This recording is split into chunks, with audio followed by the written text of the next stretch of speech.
Alright, audio is working. Memory is clear. Camera is not covering the board. We could finally record this. I tried 4 times, and I think you can tell what happened to the other 3. uh, so I'm going to explain how we have balanced Xiangqi versus chess so far. It's been a long journey, about 10 years of work on and off.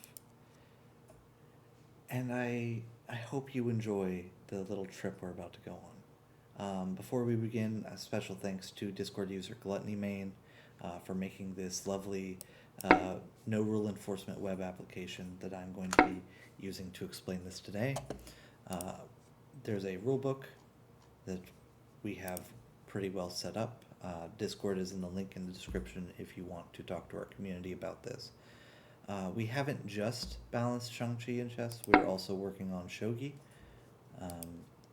but we'll get to that soon. I assume, before you continue, that you know how to play Xiangqi.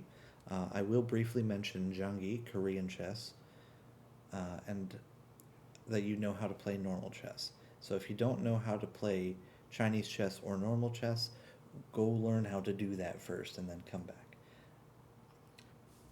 That being said, let's begin. So, first thing to note, this little king nexus here is actually not amazing. Since the king only moves as a rook to 1 and is trapped in this little 3x3 box, it's incredibly easy to mate for the chess army. Most notably, something like this, or this, after you move some stuff out of the way, will just be checkmate, as it currently stands. So that's a problem. Second issue, the cannons are able to immediately attack back here and pin both the bishop and knight to the queen, and then once the queen runs, the king. So that's a problem. Black has way less material if we ever get to a point where the opening is not just winning for one side, so black needs some kind of buff in that way, the Xiangqi side. Our game actually has flexible placements. So this is a battlefield option called T2, 10-2. The other one was called N2, 9x2. So white could have placed here. White could be the Xiangqi side. White could be the shogi side. There's all sorts of ways that army selection could have gone. There's even the mirror, which means that we need to try to maintain as much Xiangqi gameplay as possible when we're making these changes. We did choose chess as our baseline army, at first out of familiarity, but that choice has proven to be very pragmatic, because the chess army is about as strong as you want an army to be, at maximum for this type of king. Turns out it's pretty close to exactly what it should be, despite things like Gothic chess and Sarawan chess showing otherwise. But those games are very sharp and just usually result in an absolute blowout. So you don't get to enjoy the meticulous nature of an endgame if you go much higher. Usually. Of course, you could trade everything off and then the endgame still happens, but it's less likely. That all being said, this king nexus caused by the elephants and horses, or not horses, elephants and guards, being able to protect on the orthogonal lines from the enemy cannons and rooks, does not help at all with these bishop lines. In fact, the rook starts hanging, both cannons start hanging, all 3 of these central pawns start the game hanging. There's nothing protecting the elephants at the beginning of the game. Meanwhile, the only things hanging for the chess side at start of game are the rooks. every other piece is protected by at least one thing. Okay, the king's kind of hanging. If he dies, he dies. But we're not going to count that. So how do we fix that? If you do what we did before and try to put extra pieces inside of this area, even if you let the opponent or let the Xiangqi player place them wherever they want, it's still going to cause them to trip over themselves. It's going to get in the way. If you put the extra material where the pieces came from, like you wait until it moves and then you're able to put another rook down, it's too slow. It doesn't get the material into the game fast enough, and the chess side's able to press the advantage. So what we've done...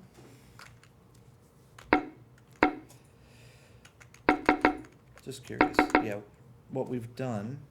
I'm going to find a line where I've already done it.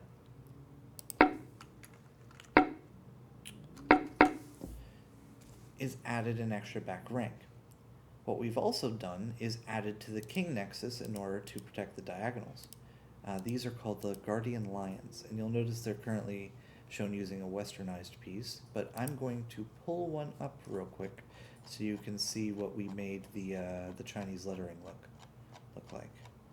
If I can find it. I should be able to find it pretty fast. No, this is the Xiangqi chat. This is the most active chat in the Discord. So I'm not going to be able to scroll up and just find it.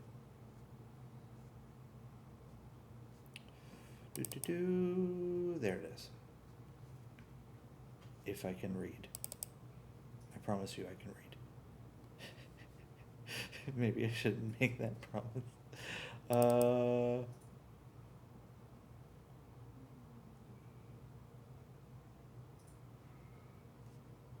Yeah.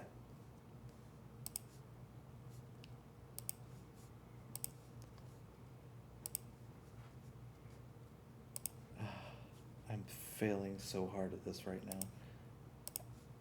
Apologies. This is going to look really bad for about 5 seconds.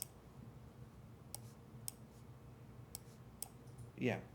These are our lions. And as you can see, I feel like we've done pretty well with the lettering for them, but, you know. So, all that being said, how did we make it able to protect the king nexus? They move by jumping, which is not a normal Xiangqi thing, but they needed to in order to do it fast enough. Jumping to any of these squares that are 2 away in the diagonal and orthogonal directions. And that lets you immediately protect the diagonal, and it means that these squares are just covered. It does mean that some notable rook infiltrations in the mirror don't always necessarily work because the lion protects that square now, but it helps a lot. It also protects against like general drops against the shogi army here. This square can be pretty easily protected by our next addition, which is, we call these our reinforcements. So these 3 pieces can only be placed on these back 5 squares. And that prevents you from tripping over yourself, like we were talking about before, and allows you to actually make up the material difference, assuming the opening doesn't kill somebody. And you can start the game by placing them wherever you want within those squares, or hold them in hand. I personally prefer to place the cannon and rook on the outside and leave the horse in hand. However, this is a very aggressive line where you place the cannon along the central file, immediately push to take center as soon as you can, and bring the other 2 cannons to the king and queen files, or even just here, in order to immediately just start attacking. Especially because of how we've handled some other curious rules, but I'll get into that in a bit. So, we've now solved the king weakness, and we've solved the material difference. I will get into some of the wild shit we've tried to solve material difference other than that. Actually, I don't think I will this video. That would take too long. A decade of failed attempts tends to take a while to talk about. This number that I'm putting on the cannons right now, this little 4 that you can barely see, is the loading turns. Now, because of the way placements have worked or how placements work, this would normally, especially if we swap the colors, be main 1.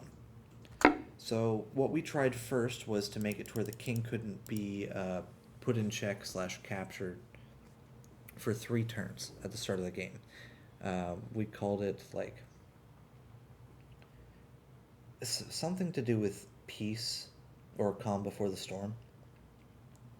But it doesn't help this, first of all. And generally it just wasn't enough. Because even assuming, like, we managed to make it relatively balanced across able to swap colors and everything else, white would always start here with that rule. And then black would do something to attack the king, and white would barely make it in time with their 3-turn limit to block as white. And as black, you would only have time to focus on this because the cannon would come in immediately.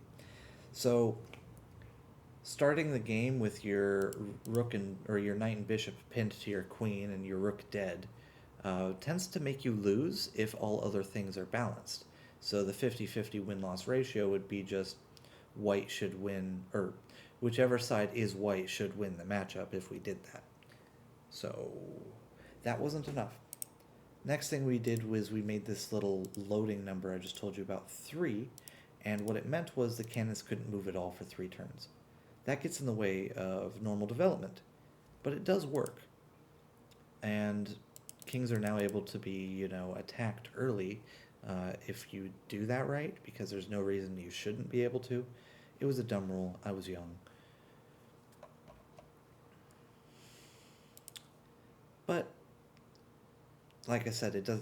Even that rule where you have 3 turns where these aren't able to attack, so you do have time as white and black to do something to prevent yourself from dying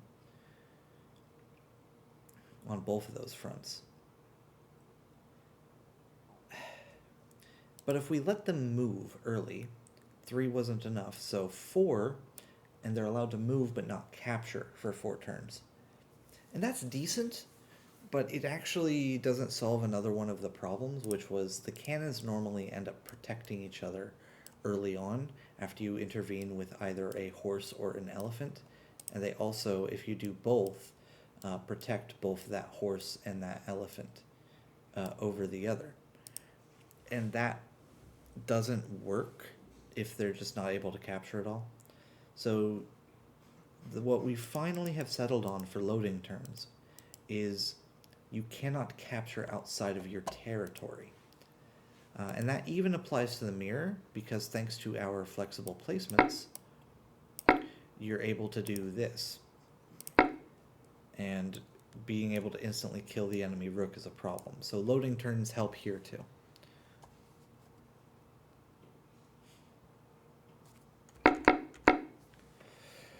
Okay, so we fixed the material.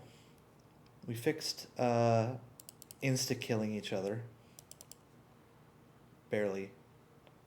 Gosh, just thinking of all the times we absolutely failed to do that with some other rule set is just boggling my mind.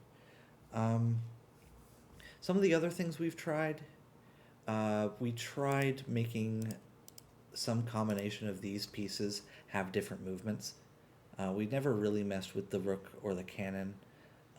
Particularly, we would give this one of these pieces a king movement, or a rook movement to 1, or a bishop movement to 1. We've tried moves with capture and without capture on both of those. The elephant specifically, we have tried giving it the Xiangqi elephant movement as well. That we should never have considered that, but it turned into a really cool piece. a very memorable piece that we want to reuse at some point for some of the other ideas we have. That army that included that one was so cool and well balanced.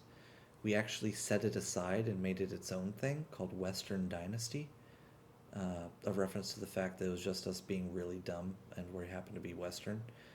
But it you don't delete something that ended so well, if that makes sense. It just didn't achieve the goal of making a Xiangqi army playable and balanced. It just made something inspired by that and Xiangqi together.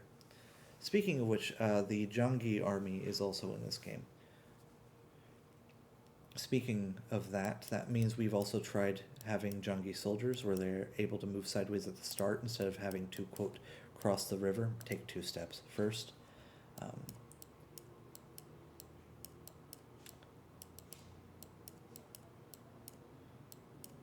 wanted to finish the pattern to stop judging me.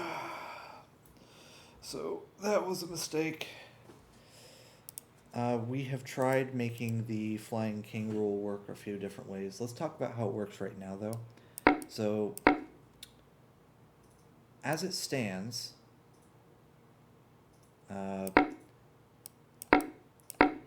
any move in Xiangqi that would put the 2 kings in an open rook line of sight from each other is illegal. However, it's worded as if both of them would be able to put each other in check. And because of that, we've only given that to the Xiangqi king. So in the mirror, it's still mutual. But here, white can't go there. But if we flip it around a bit, black can do this and it's just check. And that gives black a little bit more attacking pressure. And it helps compensate for how strong the white king is.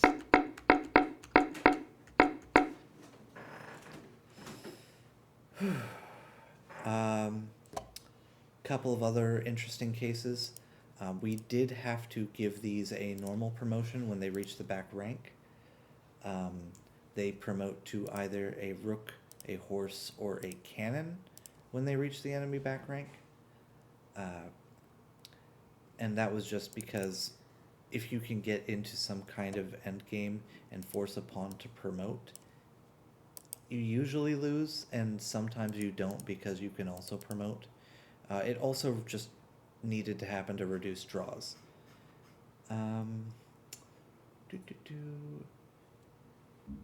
So, with these pieces specifically, I'm actually going to pivot to talk about shogi for a moment. These 2 pieces in normal Xiangqi would never, ever, ever reach any square other than their normal 5 for the guard and their normal 7 for the elephant. However, if you're fighting shogi army, you have drops. So we needed to make things make sense if these could reach other squares. You could, and we've definitely tried, just making you only able to drop them inside the palace. But since you don't have a palace of your own, that just means you're reusing them for the attack, which, somewhat valid. Only letting you drop the elephant inside of your own territory, which you can instantly see some of the problem with that. There's just not a lot of room here, and it's not completely valid because our crossing the river rules for the elephant bring it back. Bring it into the battlefield in the first place and then back. So, rather than locking them on where they can be dropped, we've instead locked them on what their movements are when they're dropped. So an elephant inside of anyone's territory is able to move as normal, but an elephant inside of the battlefield, on any square of the battlefield, is only able to move backwards. Right? So that's still valid for this, still able to only move backwards, but now it doesn't matter where this guy gets dropped.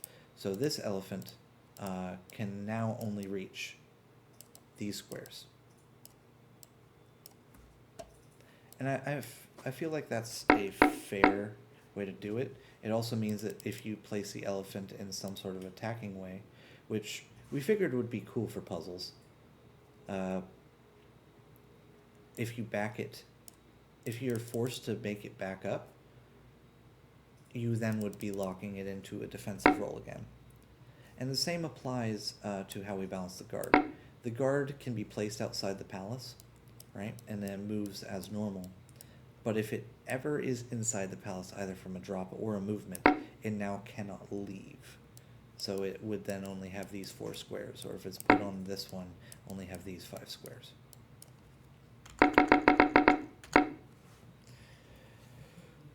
Any other edge cases and cool things from the way things currently work? No. Not that I can remember. But let's talk about the problem.